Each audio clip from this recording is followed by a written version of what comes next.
this episode of Mythbusters. Planes. What happened?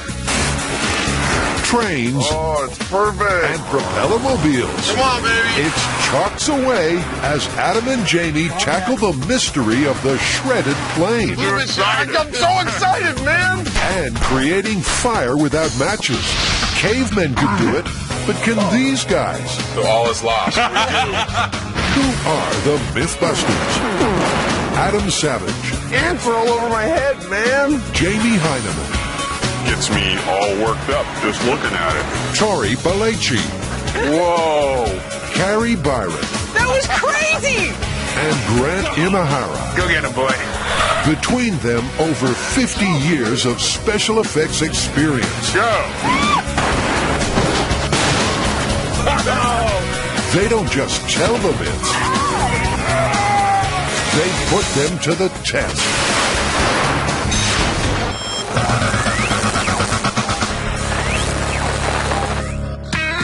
To Mythbusters fans, this abandoned naval yard should look very familiar. It's one of Adam and Jamie's favorite haunts. It's a place where they can get away from it all. A place where they can find a little peace of mind. A place where they can smash stuff up.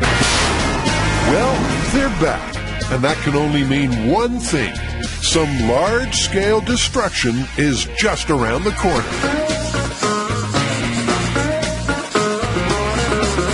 Care to explain what we're doing out here with 700 feet of track, a 380 horsepower airplane engine mounted to a train car, an airplane fuselage, and 10,000 bags of sand? This all started with an email that was circulating all over the net, and it had the image of an airplane that got neatly sliced up. Oh, like a loaf of bread. Yeah. Yeah.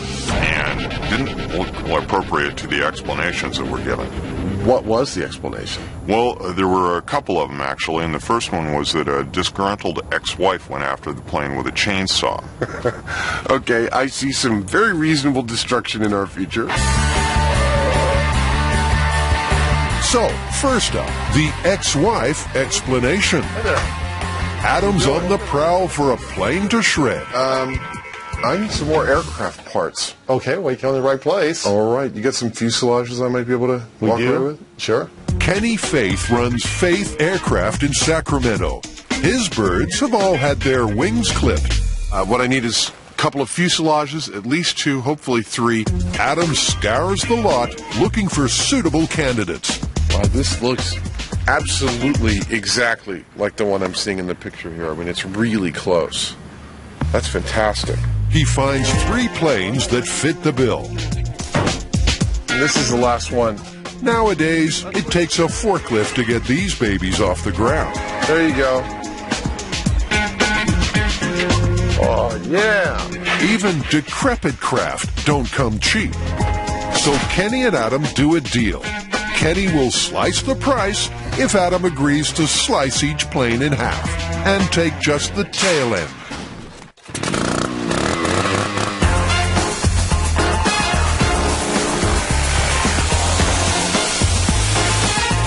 Hang on, is Adam confirming the myth right now? True, he's not actually using a chainsaw, but the words hot knife and butter spring to mind.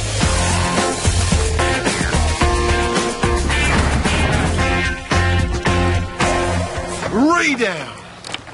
I'm actually starting to believe that this myth might be plausible.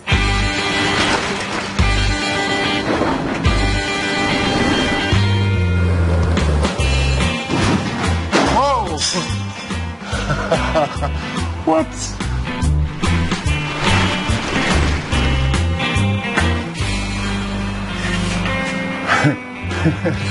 You must obey.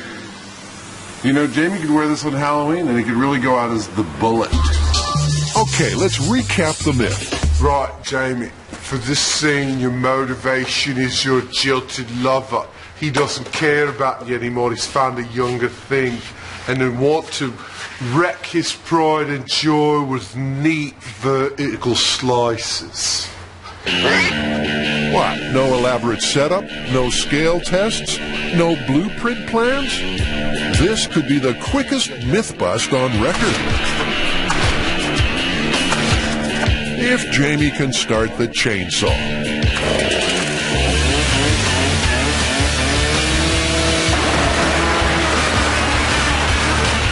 Jilted Jamie gives the plane some gills.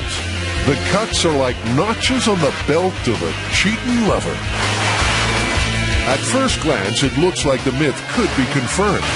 Or is it? I see these little tiny scrappy marks all the way up and down, which I didn't see in the picture. The edges are too jagged and uneven. The cuts in the picture are clean. That surgical precision is impossible with a chainsaw. After 30 years of doing this kind of thing, Jamie's got a rock-solid eye for measurement. He actually did cuts that I would call it almost exactly 7 inches apart, which is totally accurate to what we see in the picture. And still, I think it's the best effort we could do with a chainsaw, but I don't think that it matches what we see.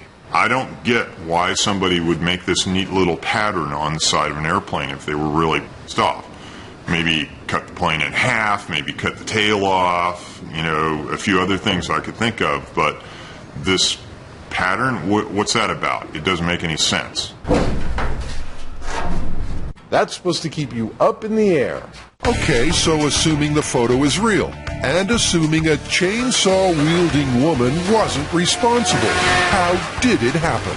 Jamie has another tale to tell. Well, the story goes that an airplane got loose in a hangar and ran into another airplane, and the props caused this damage. Yeah, I read that, and it really sounds kind of fishy to me. But I'm not sure how to test this besides taking the photo to a forensics lab and working out the math. I mean, what do you think? I think we need to destroy some more airplanes. Do it full scale. Yeah. Mayhem, destruction, the whole 9 yards. Absolutely That's radical. what we do. So let's go over that scenario again. For some reason, a pilot has to hand start his plane. This means getting out of the cockpit and spinning the propeller. The propeller starts, but before the pilot can get back in the cockpit, the plane careers off across the tarmac and crashes into another plane, the spinning prop gouging a precise pattern in the fuselage. We're at the West Valley Flying Club in Northern California, about an hour south of Mythbusters Central, to find out 2 things. One is it even possible to hand start a modern airplane? And 2, what are the physical characteristics of them? We're going to measure up some and see if it is remotely possible for one plane to inflict the kind of damage we see on another. General Manager Josh Smith has lined up a plane similar to the one in the photo. Let's do it from 9 o'clock and let's do it from 6 o'clock. 9.5 inches from 6 o'clock. This plane is exactly the same kind of high-performance single-engine airplane that is outlined in the myth, so these measurements should be perfect for us to figure it out. Okay, 24 inches. Now, in aviation's early days, hand propping was the only way to start a plane. Those daring young men in their flying machines defied decapitation every time they wanted to go uppity up up. It was enough to get any pioneering pilot all up in the air. Nowadays, waking your winged steed is all done from the safety of the cockpit. Well, usually. Typically, the only reason you would ever have to hand start a plane is if your electrical system goes flat. So like similar to a car, your battery runs dead. Is there a difference between a normal starting speed and a hand starting speed? The typical idle speed will be around 600 RPM. Typically right after you throw the prop on a takeoff start, regardless if it's electrical or done manually, it's going to be around 12 to 1500 RPM. Is that enough to propel the plane forward? The plane, depending on the surface, will generally move forward even at like 600 RPM. In fact, a pilotless plane that's run away on the runway could reach about 30 miles per hour. Time for Jamie to chance his arm and his other extremities, starting this prop. When you throw the prop, what is essentially a thrust-creating device once you're flying, now becomes a decapitation device if you're not careful when you're hand starting it. So my advice is never try this at home. Unlike the Myth, our plane does have someone in the cockpit ready to keep a tight rein on the horsepower. Oh, getting nervous. Should Jamie actually get it started. Oh, you're going to get it this time, Jamie. That feels like it's just like, you know, it doesn't feel like it's doing anything. I think I could be here all day long.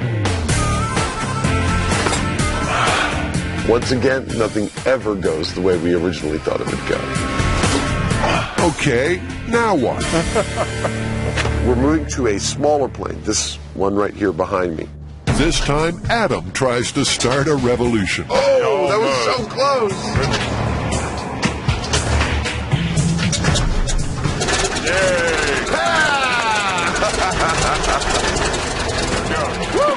Even though Jamie was not able to hand start this plane, we discovered some really vital facts for the Myth. One is, it is possible to hand start one of these. Two, it's considered very bad practice to hand start one without someone sitting at the controls because they have to throttle it back from the idle speed. Three is, if you hand start it, it'll go right to 1500 RPM, and if you don't have someone sitting behind the wheel, it's just going to start rolling across the tarmac. Good job. Thank you, sir. All right. I think it's time to get back to the shop.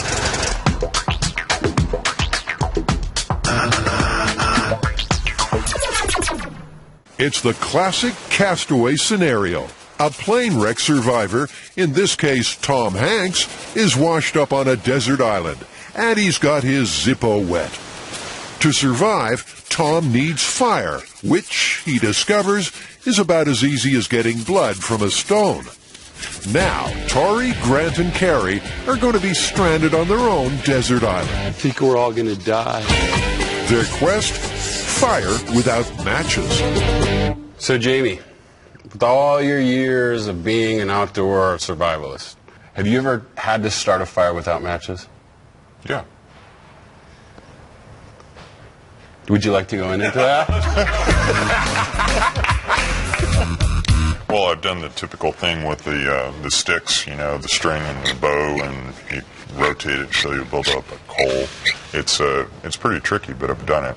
Well, that's one we're going to try. We're going to try a few more to see if we could start a fire without using matches. One, we're going to polish the bottom of a soda can with chocolate, see if we can use it like a mirror. We're going to use steel wool and a battery. We're going to see if we can start a fire with a bullet. And the last one is see if we can start a fire with ice. Well, that one I'd like to see. He'll get his wish, but first on the chopping block, it's the classic fire-starting technique.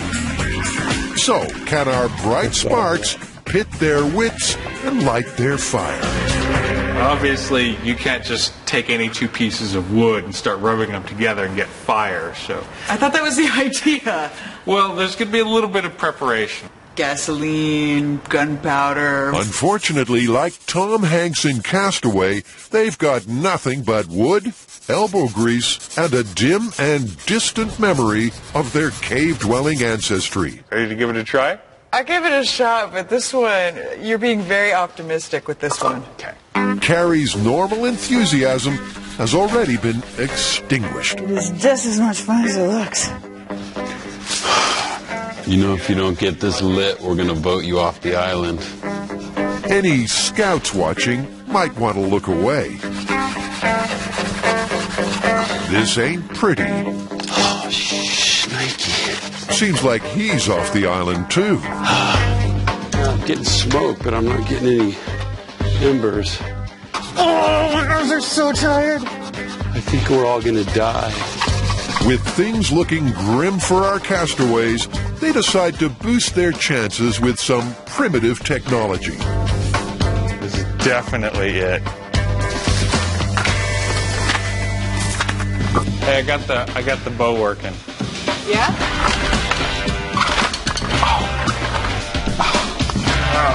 There's a lot to coordinate here. This is like skiing or something.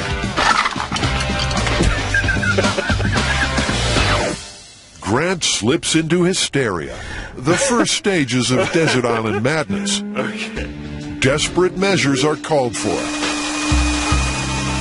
Like a power drill, which Carrie claims to have found in the wreckage. Oh, I'm seeing some black. I see smoke. Oh, it's smoking. So that's as fast as we have to get it going. They seem to be busting the myth that where there's smoke, there's fire.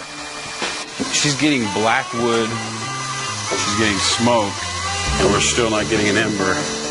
Even with modern technology, our Mythbusters are looking like a bunch of fire retardants. I need a battery change on this. While Carrie and Tori fail at cheating, Grant stays true to the myth with a prehistoric hand drill. What the hell is that? They laughed at Galileo, too. It's perhaps worth remembering at this point that Neanderthals had fire-making whipped over 100,000 years ago. Oh, geez, did you feel the heat coming from that? Our hapless hominids are stuck between a rock and a hard place. All right. Maybe we should be building a raft or something. So how's Tom Hanks doing? Through a process of trial and error, necessity at last gives birth to invention. When Tom's tinder catches flame, his celebration resonates across 1,000,000 years of mankind. The very hardest part about all this is we know it's not a myth. We know you can make fire while rubbing two sticks together. It's been proven over and over. It's just that we really suck at it.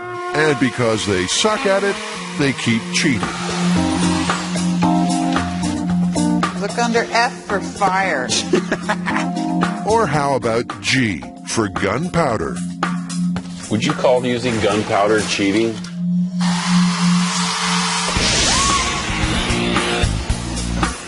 Look, we got fire! Woo! Look at that! All it took was rubbing two sticks together. It worked. Fantastic. Wow, what a result. It's fair to say they're not setting the world on fire. He'll be coming around. So, starving and beaten, they call in an expert and venture into the untamed wilderness of the car park. You ought to be able from start to finish to get fire in anywhere between 10 and 30 minutes, depending on what you have. According to survival expert Peter Wolf, Grant was on the right track with his bow. I want to use my full drill. You see that dark dust forming? I want that hole as big around as my drill. For tinder, the Wolfman favors the yucca leaf.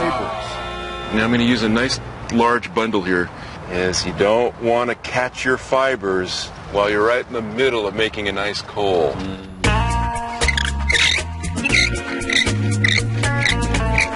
See how straight the bow is? Yeah. You want to keep it level. Keep your string in the middle. Use the whole bow.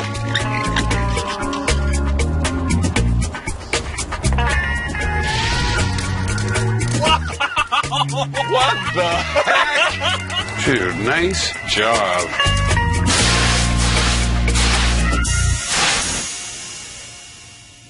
Meanwhile, Adam and Jamie are out of the fire and into the flying plane. I'm having trouble visualizing what happens between these two planes when they hit, between the propeller, the body of the plane, all that stuff. I'd like to do a mock-up of these planes in scale and figure out the math of speeds and RPM. It'll give us at least a really good starting point to work out the logistics of the large-scale experiment. Right. Well, that sounds like a great idea. While you're doing that, I've got a lead on an engine that I found on the internet, so I'm going to go check that out.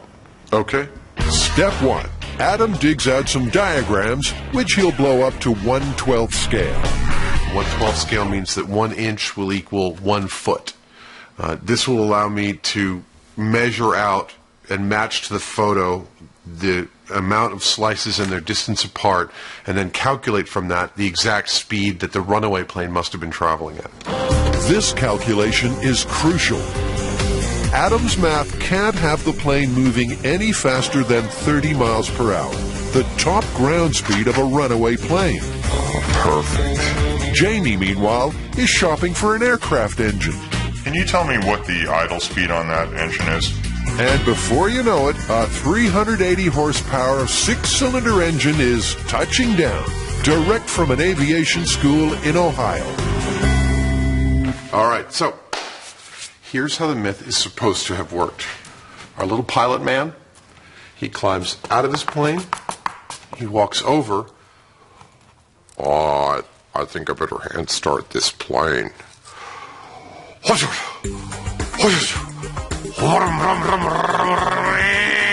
plane starts to go. Oh no, I better get out of here. He dives for safety, and the plane travels and starts to go into the victim plane.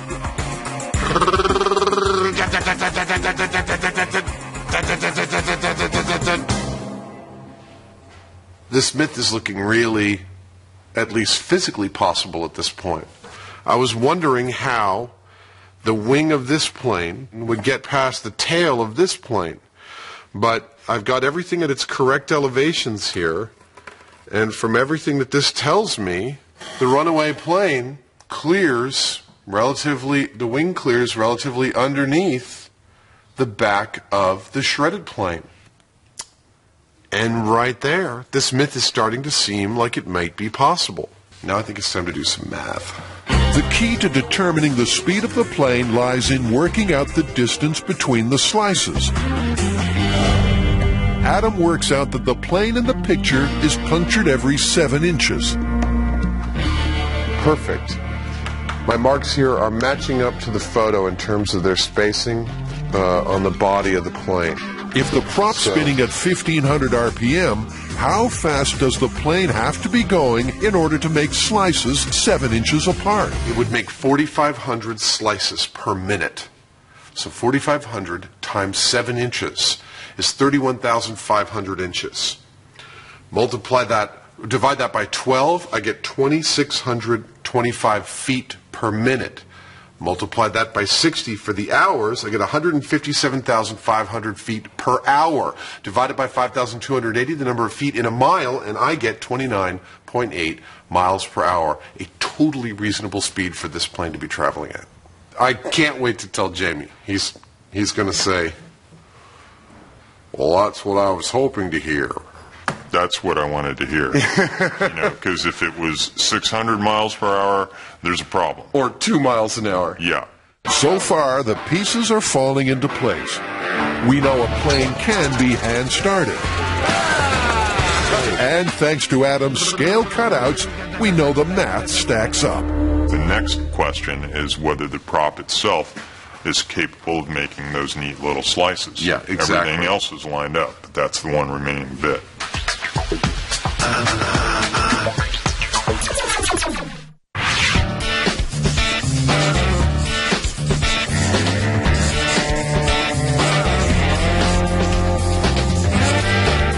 This next one I'm excited about. We're going to try to light a fire with a bullet. And the idea here is to pull the bullet out of the casing, empty the gunpowder into your kindling, put the empty shell back in the gun, and shooting at the gunpowder, igniting it, and igniting your kindling. The key to this neat idea is the firing cap at the bottom of the cartridge. Normally, it ignites the gunpowder, which fires the bullet from the shell. According to this myth, to start a fire, just remove the bullet, pour out the gunpowder, and use the firing cap as a firelighter. With 9 bullets in a clip, theoretically they'd have up to 9 shots at starting a fire. They collect gunpowder from 9 bullets and head for the Mythbusters blast chamber, where they use up all 9 lives. These cats are going to have to think again. Do you have any more ideas up your sleeve? It seems kind of funny not being able to light gunpowder. I mean, it's so flammable and all, you think it would be a snap. But, you know, here on Mythbusters, we find ways of making easy things hard. The problem is that the firing cap won't ignite the gunpowder unless it's compressed by a bullet. When you have the bullet compressing the gunpowder up against that cap, then you have that connection. Otherwise, if there's no bullet, the cap just blows the gunpowder out like confetti. So they decide to recalibrate the myth with a rifle, a bullet, and some cloth. Hopefully, since there's more gunpowder in the round, it'll ignite the cloth and we'll have a burning ember shoot out of the barrel. And we won't have all of our gunpowder just blown away. With any luck, the wad of cloth will compress the gunpowder sufficiently to achieve ignition. All right, so that's packed tight in there. Holy. Nope. With the prospect of raw fish for dinner again, Carrie urges a radical rethink. Maybe it's time to start replicating the results and actually just make it happen instead of trying to make it happen the way the myth says. Tori suspects that the black powder used in old-fashioned muskets is more flammable than the smokeless gunpowder in modern bullets. So he quickly sets up an experiment. This is the black powder. This is the smokeless powder. Okay. Oh, quick.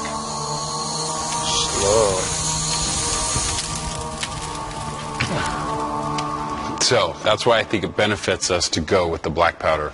I don't know. It looked to me like the smokeless was on longer. It seems like that should be better for us. But did you see how easy it was to ignite the black powder? If it's easier to ignite the black powder, we're going to get a better chance of igniting our cotton. It ignites faster, like that. So, take one musket and a measure of black powder. Then ram home a wad of cotton. Finally, add a firing cap and cross your fingers. Yeah! At last, fire in the hole takes on real meaning. That's it. Yeah!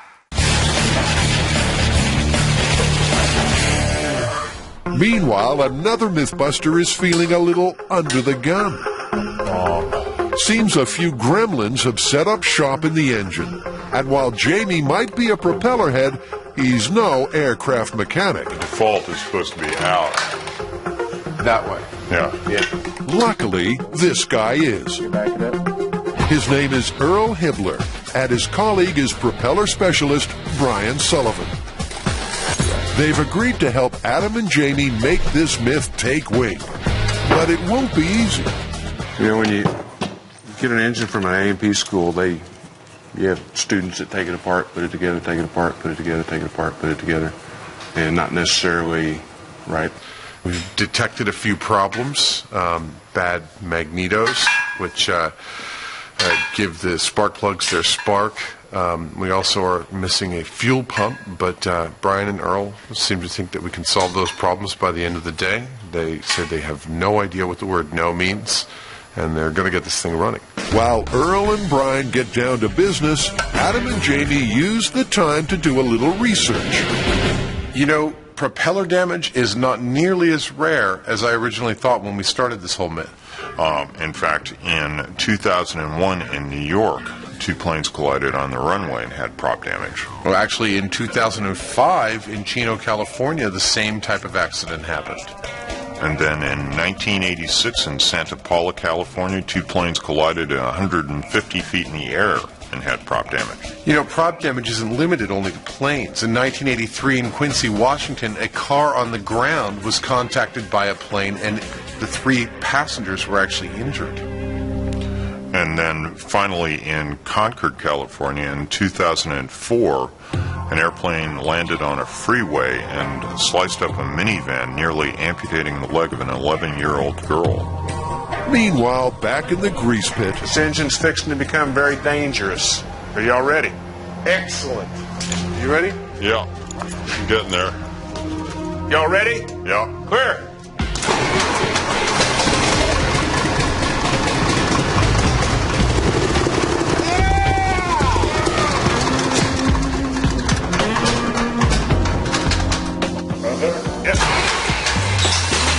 Earl and Brian can have got that engine purring like a kitten.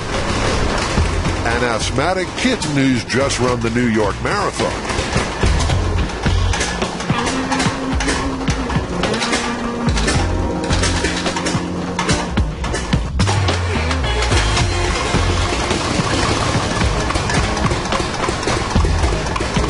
Adam uses a tachometer to check the propeller's RPM.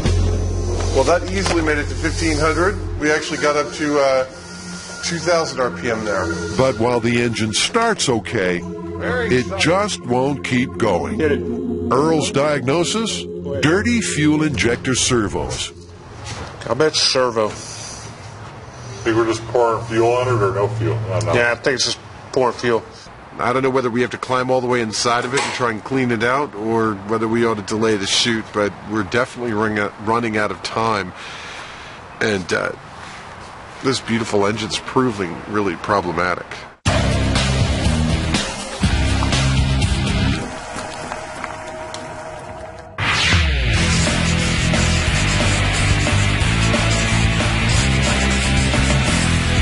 So the idea is you take a piece of chocolate, rub it on the bottom of your cola can, which is pretty dull.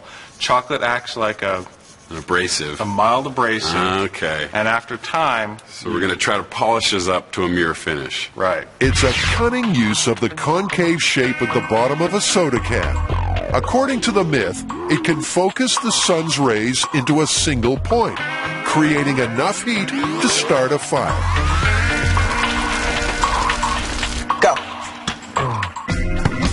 It sounds simple enough, which is a copper-bottom guarantee that it's anything but. Okay, you guys are about 9 minutes into it. How far off do you think you are from a mirror finish? About 100 freaking years. According to the myth, polishing with chocolate will help to remove the oxide layer and erode the tooling marks. Imagine you're freezing right now and it's getting dark. Well, And our lives depend on it. if it's getting dark, we won't have any sun, so we won't be able to light it anyway. Good call. So all is lost. We're doomed. 6 solid hours of polishing later, and this survivalist is losing the will to live. And the results aren't exactly dazzling. So what we need to do is get all the sun's rays, which are all traveling about parallel. The reflector's going to take them and focus them in on one point, because it's parabolic. First up, Grant's effort. The fire extinguisher may be a little optimistic. I don't want to discount your work, but I don't think this is going to work very well. Should we move on to the next can? Yeah. Get one a little bit If more it's- mirror finish? If it's dull, it means that light is not getting, it's actually bouncing off a little bit, getting dispersed. Tori's can is much shinier, and right away, the parabola produces an encouraging hot spot on the leaf. Nope, it's going, it's burning. But they can't hold the leaf still enough. The hot spot keeps moving. Let's say that we found some wire from the wreckage in the plane. We'll make an arm that comes up that will hold whatever we're trying to burn. And sure enough, by keeping the tinder steady, the hot spot soon ignites. Ow! Oh, the thing's burning my hand! It's hot, it's smoking, it's fire. So the can. You just want to hope your doomed plane was carrying a large cargo of chocolate and soda.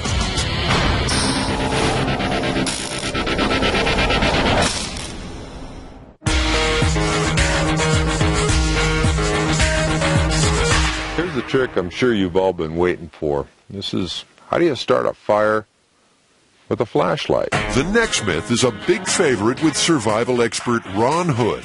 He knows only too well the benefits of being able to make a cooking fire in the wilderness. Here's the trick. Steel wool. What we want to do now is touch it across these contacts and see if we can make a contact that'll ignite some of the steel wool. Look at there. Fire. Ouch. It's hot, too. It's like taking candy from a baby, right? Wrong. Yeah, it was close! I don't like you, stupid. that's hot. I'm getting sparks. Yes, yes.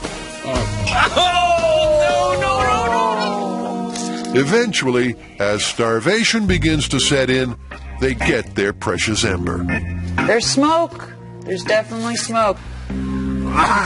Smoke they've got plenty of.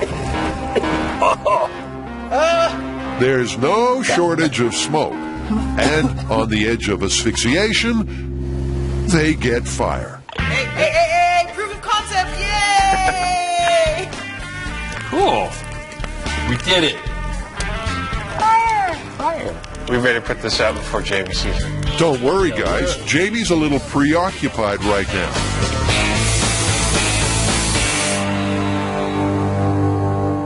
Hit it, Brian. That engine still won't start. The long day is taking its toll. I see for the first time some grease on your nose. Yeah, well, believe it or not, it does happen. Well, I'm trying to fit Finally, as darkness descends, a ray of light.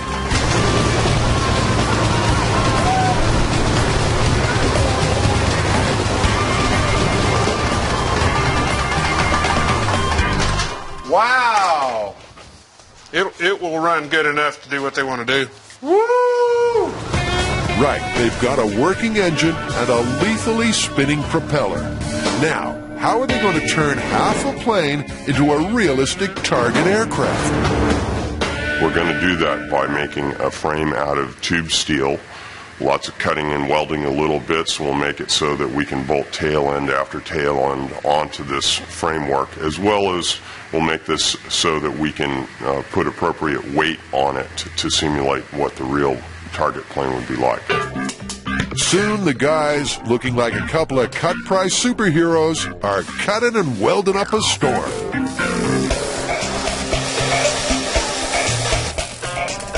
welding. That's why I love welding. You come in the morning and there's just a pile of steel. Leave at the end of the day and there's a bloody airplane. Well, a rudimentary airplane anyway, complete with wings and landing gear. The whole thing will have to weigh the same as a fully fueled light aircraft, about 2,500 pounds.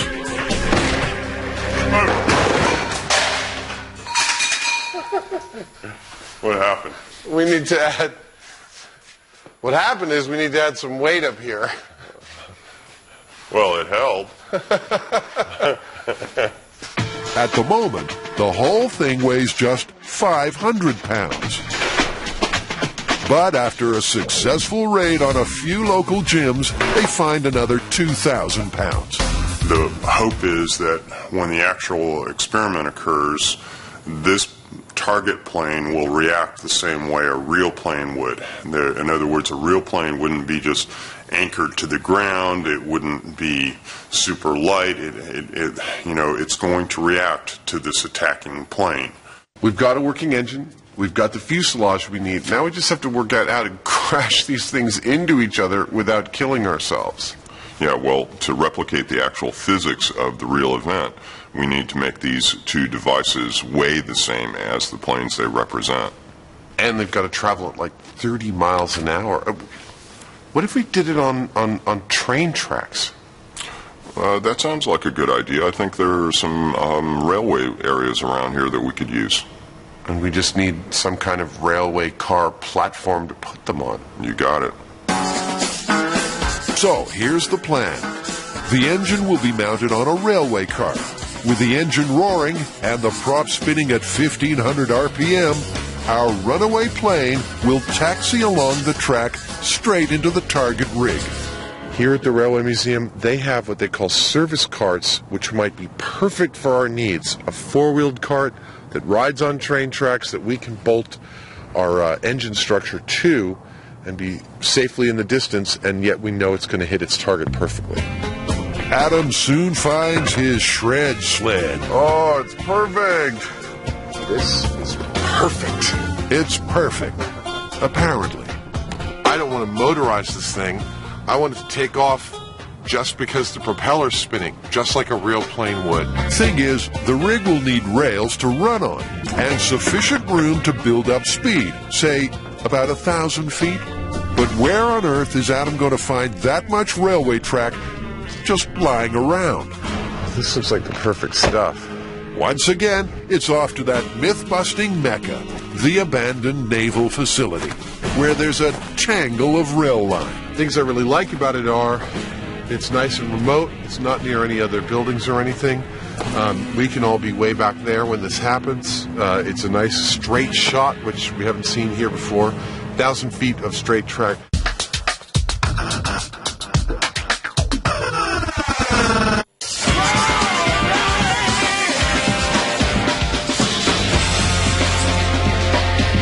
All right, so this last technique is going to freak your mind out. It's getting fire from ice. And the idea is to take a block of ice, rub it until you get the shape of a lens, and then taking the sun's rays and focusing them into your kindling. For this myth, our castaways have left their desert island and are stranded in an icy wasteland. But to make fire, any old ice won't do. All right, so you guys are looking for some clear ice, right? Yeah. Oh, look at that. How long does it take to make something like this? These take 3 days to freeze. The 4th day, it's done. You let it cure for 1 day inside the tank where they're made. These specially produced clear ice blocks are used for creating ice sculptures. So where does our ice alchemist stand on this myth? When you first said that, I said no way. But then I have thought about what you're saying, and where it sounds right in principle, I just don't know about the physics of that. Remember when you were a kid and those endless summer days spelled death for ants? Antocide relies on refraction. The convex shape of the lens bends sunlight into a single hot point. A lens made of ice should work the same way. What could possibly go wrong? It's crystal clear that this ice is their best chance of sculpting a lens which can focus sunlight and make fire. Now, how do you get it so clear? What we do is we agitate the water with 13 pounds of air pressure, and it causes all the atoms and the molecules to fly around inside this block. Only the most pure freeze from the outside in. So all the impurities kind of collect in the middle, and we suck it all out with a pump and then fill it back up with a filtered water. The boys go dumpster diving for some large chips off the old block. Back in the frozen wastes, Carrie starts sculpting herself a lens. I hope this is really going to work. This is the most interesting idea of all the fire starting methods I could think of. I mean, if you're someplace frozen, you need a fire more than anything else. Trouble is, she isn't someplace frozen. Getting more and more slippery as it melts. To make matters worse, Carrie finds that getting a lens shape without precision instruments is hard work, even for a sculptor like herself. Man, this could be harder than I thought. Grant, meanwhile, has turned his back on tools.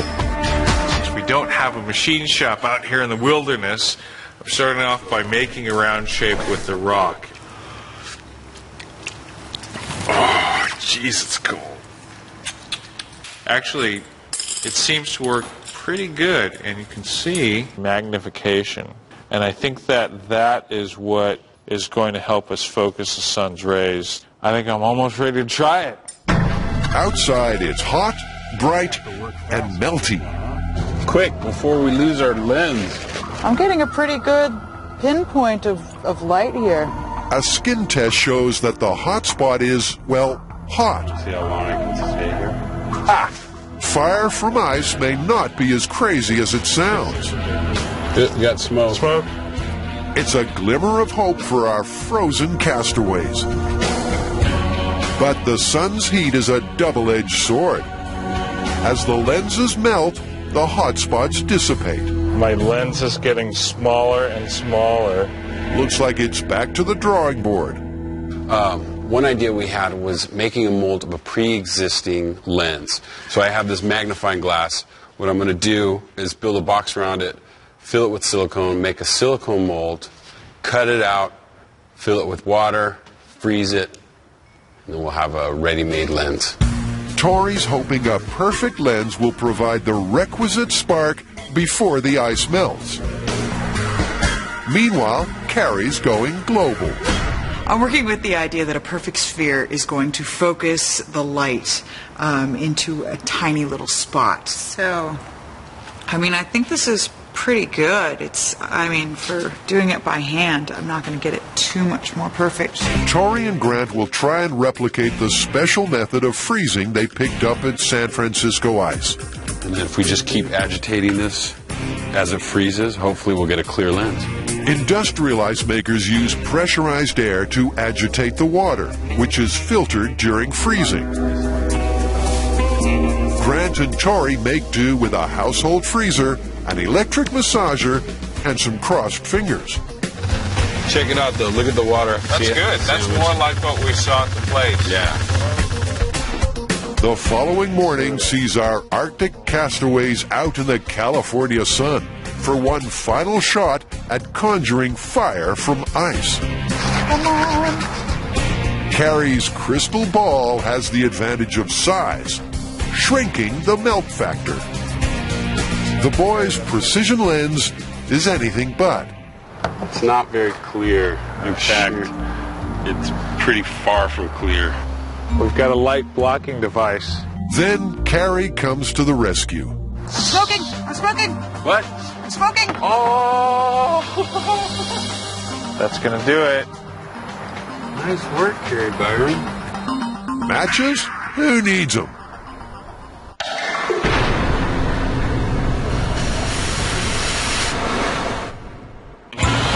Today's the day the Mythbusters hope to shred a plane.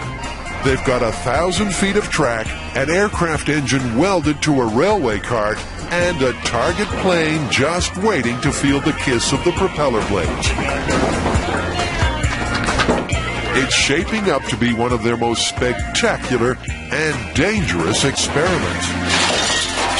I just love doing that. But before the mayhem and mania, the mundane, they have to clear the runway for takeoff. The track seems like it's really nice. It's in good shape, but there's a lot of dirt built up around it, and we need to have it clear so that the railway wheels can get down in the groove and seat properly. But there are rumblings on the chain gang. Only another 800 feet to go. Dude, this is going to get old real fast. Sorry, I'm already there. Okay, this is not how they sold this to me. They told me today there's going to be airplanes and there's going to be a crash and everything's going to explode and it's going to be really cool. The second I got here, Adam handed me a pickaxe and a broom and actually said, put your back into it. A derailment would spell disaster, and Foreman Jamie isn't happy with the hoeing. It's the little kind of rough spots that they glazed over. I mean, we got it more or less cleared. We could make the run, but I want to make sure that it's as pristine as it can be because this thing has no shocks. You know, it's going 30 miles an hour and it's steel to steel. We need to have a smooth bed. If Jamie's a little edgy, it's probably because he's done the math and understands the phenomenal physics involved. Is that feeling okay, Jamie? No. This engine rig weighs 1.5 tons, as much as a real light plane, and it'll be traveling at 30 miles per hour when it hits the target, generating about 800,000 foot-pounds of force. Grant's fashioned a remote cutoff switch. Just push a button, and the engine is immediately disabled. So up is kill? Yep. Up is go. Oh, okay. And then down is safe. Cool. Good job. Thanks. That and 10,000 pounds of sand should ensure that our runaway plane doesn't run away. Joe Rakow is an aerospace specialist who studied the aftermath of thousands of air disasters. Now he's helping cause one. What we're looking at after impact is that the entire mass could slide as far as 20 feet, and also pieces of the fuselage or pieces of the propeller could, in theory, fly on the order of miles given the energy that they have at impact. That's a pretty sound argument for being a long way away. That's it. A bunker is erected on the other side of the dry dock. Oh, it was nice now. We're nearing departure. Propeller and plane are lined up. Given what I'm seeing, we want to line this flat panel up exactly in line with the side of that cart, and we'll be at the perfect relationship. Okay, we're done. Let's anchor this puppy.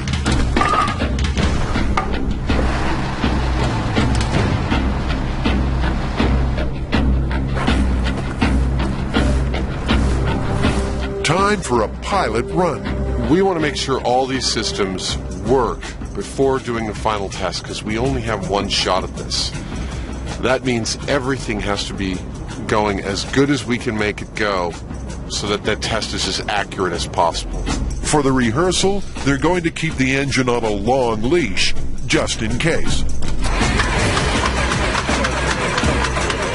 But it doesn't look like making a getaway. There seems to be a short in the kill switch circuit. Over. I understand. So now, you got it? Yeah. Okay. That seems good. Okay, cool.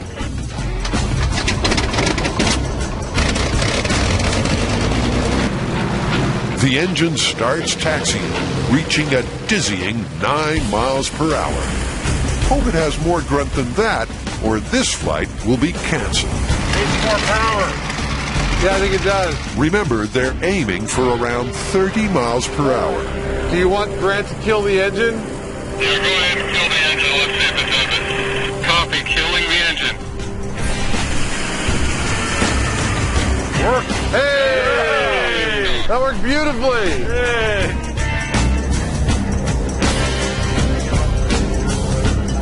This engine is leaking at every possible seal, internally and externally. Whether or not this was the last thing we're going to do to it, it's the last thing we're going to do to it. Captain Earl and co-pilot Brian goose up the throttle.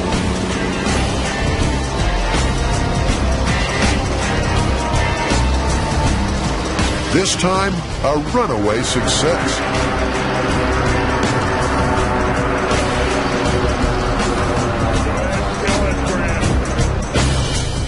Man, it was tugging at the reins. It was trying to be let loose. It was beautiful to see.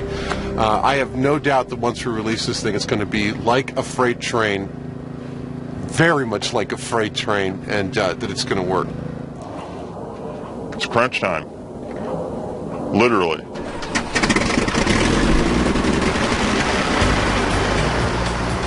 Everyone takes cover.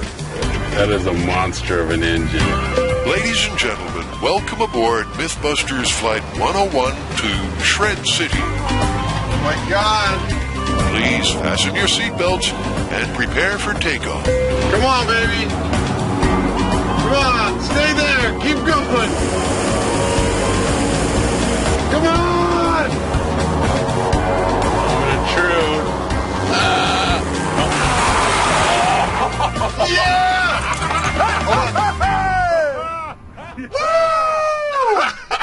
Contact! I'm awaiting an all clear. Now that is a shredded plane. The engine performed perfectly. The high-speed camera shows the prop blade slicing through the fuselage as though it was made of cardboard. Trust me, you wouldn't want a window seat. That's exactly the slice pattern we see in the picture. I mean, it's a little bit different, but we see that the airplane... it's a little bit excited. I'm so excited, man! It's exactly what we see in the picture. It's vertical slices from the blade. That's just... I'm stunned. I think we lined it up pretty good. Dude! Give me some skin. Ow!